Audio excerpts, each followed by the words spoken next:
El 17 de diciembre de 2024 ocurrió lo impensable.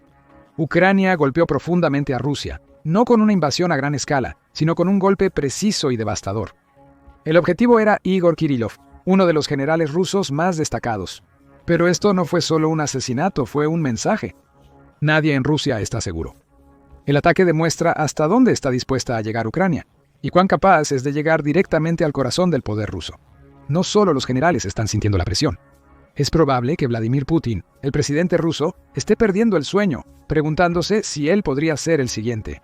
En este video, desglosaremos el atrevido asesinato del general Kirillov, cómo logró Ucrania llevarlo a cabo y qué significa esto para el inestable control del poder de Putin. Kirillov fue acusado por la policía ucraniana de usar armas químicas prohibidas en Ucrania durante la guerra, lo que constituye un crimen de guerra según la Convención de Ginebra. Kirillov fue juzgado en ausencia en los tribunales ucranianos, es decir, no participó en el proceso judicial. Sin embargo, el Servicio de Seguridad ucraniano decidió ir un paso más allá de solo intentar encarcelarlo. Tras la sentencia, el Servicio de Seguridad de Ucrania, o Servicio de Seguridad de Ucrania, decidió que él era un objetivo militar legítimo que necesitaba un ataque dirigido a largo alcance. Debido a la extrema protección de Moscú contra ataques con drones, demostrada por intentos previos de Ucrania que apenas tuvieron éxito, el plan requería cambios. Así, el Servicio de Seguridad de Ucrania ideó otro ángulo de ataque. Así que un scooter común se convirtió en el mecanismo de entrega para una pequeña carga explosiva de 300 gramos o 0.7 libras. Se alega que la carga era un dispositivo casero que tomó más de 2 meses en fabricar, ya que todas las partes debían enviarse por separado directamente a Moscú. Esto ayudó al asesino a evitar que los servicios de inteligencia y secretos rusos se enteraran del complot de asesinato. Según informes de los medios rusos, es probable que el asesino sea un hombre de Uzbekistán, que fue pagado $100,000 por los servicios secretos ucranianos para llevar a cabo el ataque. Aunque la identidad real del perpetrador no es crucial, su vínculo con Ucrania sí lo es. Como alguien de un antiguo país soviético en Asia Central, el asesino probablemente tuvo más facilidad para entrar o residir en Rusia que un ucraniano. La capacidad de Ucrania para llegar a personas tan adentro del territorio ruso habla de la extensión de sus capacidades de vigilancia y la escala real de los problemas que enfrenta Rusia. El ataque en sí fue bastante ordinario, considerando todo. El explosivo fue manipulado como un dispositivo explosivo improvisado que utilizaba un detonador eléctrico para iniciar la explosión y detonar el cuerpo principal del artefacto. El detonador estaba conectado a un dispositivo de activación, como un teléfono o una radio, que suministraría la señal eléctrica para iniciar el proceso. Las 0.7 libras de trinitrotolueno causan una explosión de alta presión que puede dañar severamente los edificios circundantes y matar a las personas cercanas. El mecanismo de detonación de la bomba también fue relativamente simple. Un soldado o un asesino llama al teléfono conectado al dispositivo. Al sonar el teléfono, el circuito alterado envía un pulso eléctrico al detonador, desencadenando la explosión. La logística de usar un scooter es novedosa en términos de entrega del dispositivo. Los ucranianos requerían una plataforma móvil discreta para el artefacto explosivo que pasara desapercibida por las autoridades. El scooter no fue modificado. La bomba fue atada a los mangos del scooter como si fuera una bolsa de compras. Con el manillar aproximadamente a la altura del torso para un humano promedio, la explosión resultante tendría los efectos más devastadores, mejorando aún más las probabilidades de que el ataque sea exitoso. Se cree que el dispositivo está configurado para entregar una explosión direccional hacia una dirección específica, hacia el frente del scooter. Este tipo de explosión contrasta con las construcciones tradicionales de dispositivo explosivo improvisado que utilizan una bomba de metralla. En esos casos, la carcasa de metal está diseñada para colapsar debido a una presión más alta, dispersando metralla de alta velocidad en las cercanías, lo que causa las muertes reales. El uso de bombas direccionales indica que el ataque fue meticulosamente planeado, con Ucrania casi segura de la posición del dispositivo en relación a su objetivo. Además, las scooters son vehículos comunes que rara vez se utilizan para entregar explosivos. Estos factores permitieron al asesino subirse al scooter y dejarlo justo donde debía estar. Después de eso, una sola llamada telefónica en el momento adecuado bastó para realizar el ataque. 2 factores vitales hacen que este ataque sea algo diferente a los anteriores, y mencionaremos algunos otros ataques más tarde. Primero, el ataque se llevó a cabo a solo 4 millas del Kremlin, estando prácticamente en medio de la ciudad más poblada y vigilada de Rusia. El éxito del ataque sugiere que los servicios de inteligencia rusos probablemente sean inferiores a los ucranianos. Es probable que Rusia esté más enfocada en dañar a Ucrania lo más posible, en lugar de proteger a sus oficiales clave, exceptuando a los líderes de más alto rango del país. Sin embargo, eso no explica del todo cómo Ucrania pudo aparentemente eludir esto y golpear dentro de Moscú. En segundo lugar, el ataque requería meses de planeación anticipada, pero la confirmación de la condena del general Kirillov llegó recién en diciembre. Esto implicaba que los servicios secretos ucranianos probablemente ya habían planeado un asesinato, y el juicio solo determinaba cuándo se realizaría. La sentencia de Ucrania convirtió al general en un objetivo militar vital, justificando el ataque según funcionarios ucranianos. Ambas cosas probablemente preocupan a Putin. El hecho de que Ucrania pueda modificar algo tan inocuo como un scooter demuestra cuán potentes se han vuelto los intentos modernos de asesinato. Con casi todo siendo potencialmente un arma, Ucrania podría intentar matar a Putin con diversos dispositivos. Esto implica que al presidente ruso le sería difícil mejorar su seguridad, ya que es incierto si realmente ayudaría a la situación. Esto ha llevado a Putin a alienarse del resto del país, tanto figurativa como literalmente.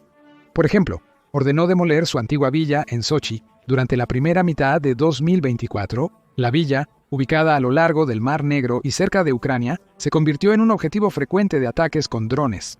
Imágenes satelitales de mayo revelaron que la villa fue totalmente destruida, sin informes del ejército ucraniano asumiendo responsabilidad. Putin había visitado la villa en marzo, a pesar de la guerra prácticamente desatada en la región. Es claro que ya no se siente a gusto viajando al sur de Rusia, pues hacerlo lo volvería un blanco sencillo para los servicios ucranianos. Pero aún más importante, las apariciones cotidianas de Putin han demostrado que siente el peligro a su alrededor. Como ejemplos principales toma el hecho de que frecuentemente utiliza una mesa de conferencias de gran tamaño para reuniones públicas, poniendo la mayor distancia posible entre él y sus invitados. También se sabe que usa dobles para varios eventos públicos. Investigadores japoneses han utilizado reconocimiento facial con IA para detectar si Putin estuvo presente en eventos públicos durante 2023. Han descubierto que en la mayoría de los casos, Putin era en realidad un doble, con el verdadero presidente ruso probablemente en ninguna parte cerca de la ubicación públicamente conocida. Investigadores sugieren que en 2023 se utilizaron al menos 2 dobles distintos de Putin, y es muy probable que el gobierno ruso esté intentando conseguir más por orden de él. El presidente ruso teme demasiado mostrar su rostro en público. Simultáneamente, difunde propaganda afirmando que la operación militar especial rusa en Ucrania está completamente justificada e incluso favorece a Rusia. Sin embargo, también suele fallar en responder a las evidentes escaladas ucranianas durante la guerra. Un ejemplo fue la invasión de Kursk en agosto. El Kremlin quedó muy rezagado respecto a los medios occidentales al cubrir el avance de la invasión. De hecho, los primeros informes del Ministerio de Defensa ruso fueron casi todos falsos, sugiriendo que el ejército ruso ya había repelido la invasión pocos días después de su inicio. Después, la propaganda se enfocó en demonizar al ejército ucraniano por la invasión. Esto benefició la agenda interna de Putin, ya que la guerra se basó en la desnazificación de Ucrania, y la invasión fue la forma del Kremlin de mostrar que el gobierno ucraniano actual es una amenaza para el régimen ruso. La invasión ucraniana de Kursk, un esfuerzo militar para repeler a Rusia, fue omitida convenientemente por las autoridades rusas al difundir el mensaje a su pueblo. Después de 3 años de guerra, algunos podrían pensar que la mayoría de Rusia está en contra de Putin. Sin embargo, no se debe subestimar el alcance de la propaganda rusa. Según María Snegovaya, autora e investigadora del Centro de Estudios Estratégicos e Internacionales, o Centro de Estudios Estratégicos e Internacionales Centro Analítico, el apoyo público ruso para la guerra en Ucrania ha permanecido en un constante 60-70% durante la campaña de 3 años. Esto parece deberse a la ausencia de una oposición efectiva en la política de Rusia. Durante la última década, no ha habido desafíos reales a la autoridad de Putin. El primer presidente ruso, Boris Yeltsin, entregó directamente el timón de la Federación Rusa a Putin. Después de eso, Putin fue reemplazado por Dmitry Medvedev, quien en realidad solo era su representante, ya que la ley rusa le impedía cumplir múltiples mandatos en ese momento. Tras una reforma legal impulsada por Putin, ha sido el presidente indiscutible por más de una década. Incluso las elecciones más recientes en 2024 han demostrado que no hay una verdadera amenaza política para el mandato de Putin como presidente. Esto se explica en parte por la mentalidad rusa. Según Brian Whitmore, miembro del Consejo Atlántico, la mayor amenaza para Rusia no es la política ni la oposición, sino el caos. Whitmore sugiere que los rusos odian el caos. Así, toda amenaza externa indirecta a Rusia se presenta como caótica, y los intentos de eliminarla reciben un gran apoyo público. Una de las pocas formas que Rusia tiene para contrarrestar las amenazas externas es a través de la guerra, por lo que el país ha estado en al menos 5 conflictos que podrían llamarse guerras en los últimos 25 años. Se podría decir que la población general rusa se divide en 3 grupos distintos. El primer grupo son los halcones, quienes apoyan las guerras basándose en la supuesta superioridad de Rusia ante cualquier oponente o amenaza. La mayoría de los halcones son hombres de pueblos y ciudades pequeñas de Rusia, que son los más afectados por la agresiva campaña rusa para difundir su cultura e influencia en toda la ex Unión Soviética. Se estima que los halcones representan alrededor del 30% de la población. El segundo y mayor grupo es posiblemente el de los conformistas, personas sin vínculos significativos ni participación en la política. Para ellos, el status quo actual es lo que Rusia muestre en sus políticas internas y externas en ese instante. Basándose en la larga propaganda mediática de que la OTAN es una amenaza para Rusia, en su postura agresiva y en su continua expansión hacia el este, se ha encontrado que estos conformistas creen que la guerra era inevitable de una forma u otra. El tercer y quizás menor grupo, entre el 20% y 30% de la población, son los opositores al esfuerzo de guerra. Sin embargo, es difícil determinar la demografía real de este grupo. Rusia ha perseguido sin descanso a quienes han demostrado no seguir la propaganda gubernamental. En segundo lugar, muchas de las personas que se oponían a la guerra fueron de las primeras en irse en las diversas olas migratorias que comenzaron con la invasión de febrero de 2022. Para fines de 2022, alrededor de 1 millón de personas dejaron el país, y es improbable que la mayoría regrese.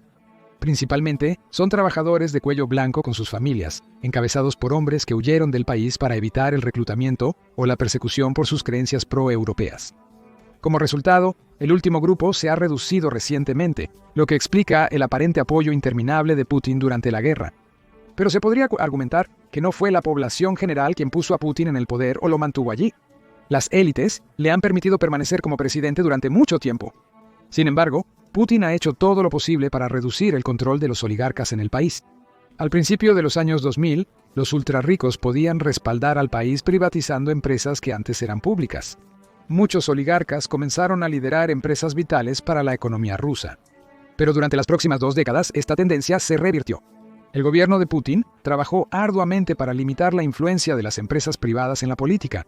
Hizo cumplir eso mediante procedimientos judiciales, disolviendo empresas que no se ajustaban a su narrativa o con acciones más agresivas. Rusia no es ajena a que hombres ricos sean encontrados muertos en sus casas, coches o casas de vacaciones, sin aparente buena razón para su fallecimiento. Los golpes adicionales a los oligarcas fueron consecuencia directa de la guerra en Ucrania. La mayoría de los ultrarricos alcanzaron ese estatus aprovechando sus conexiones y oportunidades económicas con Europa y Estados Unidos. Al iniciar la guerra, Rusia finalizó casi todas las relaciones geopolíticas y económicas clave con la OTAN. Esto significó que el comercio de petróleo y gas, que prácticamente fluía de Rusia hacia Occidente, se redujo significativamente. Con eso se fue la influencia que incluso los oligarcas podrían tener en la política rusa. Esto solo permitió a Putin acelerar sus planes para desmantelarlos de posiciones vitales en el gobierno y la política. Entonces, ¿cuál es el estado actual del reinado de Putin en Rusia? La administración actual apuesta por la guerra en Ucrania sin necesidad de oligarcas. El régimen se sostiene mediante el control del gasto en defensa nacional y militar.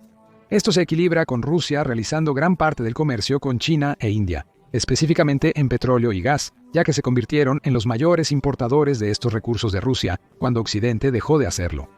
Putin necesita más que nunca el apoyo de China, y solo lo recibirá si hace parecer que puede ganar la guerra.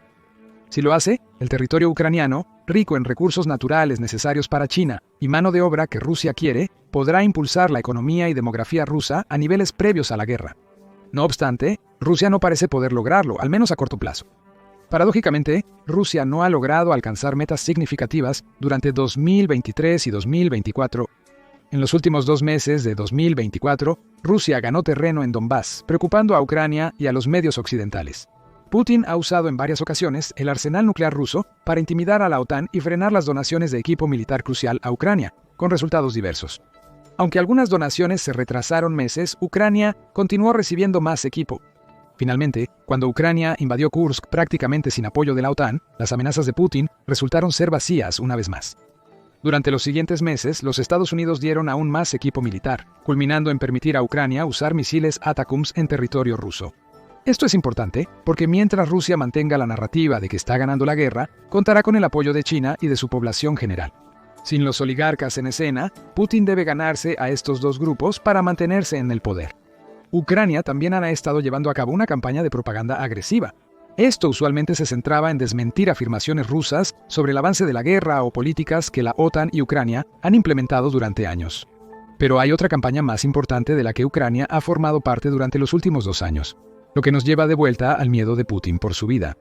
El ataque al general Kirillov es uno más en una serie de asesinatos perpetrados por Ucrania. La inteligencia ucraniana afirmó haber asesinado al doctor Mikhail Shatsky, responsable del desarrollo de la próxima generación de misiles de crucero rusos. Se cree que en 2022, Ucrania estuvo involucrada en el asesinato de Ilya Kiva, un ferviente partidario de Putin que era miembro del Parlamento ucraniano y luchó para que el país se rindiera al inicio de la guerra. Maxim Fomin, un blogger ucraniano y entusiasta militar pro-Putin, conocido como Vladlan Tokarsky, fue asesinado en 2023 por medio de un busto explosivo. Con estos asesinatos, Ucrania busca cortar la propaganda rusa desde la fuente, comenzando por los hombres con más probabilidades de difundir noticias y contribuir a los esfuerzos bélicos del país. Considerando que probablemente se estuvo planeando el asesinato de Kirillov con meses de anticipación, no está fuera de lo posible que Ucrania también tenga un plan para asesinar al mismo Putin, y probablemente más de uno. Con el régimen actual de Putin sin respaldo real para su administración, hay pocas piezas que podrían caer antes de que el público note la debilidad de la posición de Putin. Después de eso, podría perder uno de los pilares más grandes que lo mantienen en el poder. Peor aún, si algunos rusos emprendedores deciden unirse a Ucrania, podrían convertirse en las personas que matan a Putin y terminan inadvertidamente la guerra. Pero, ¿qué piensas? ¿Es Putin el próximo en la lista de objetivos de Ucrania? Déjanos saber en los comentarios abajo y gracias por ver.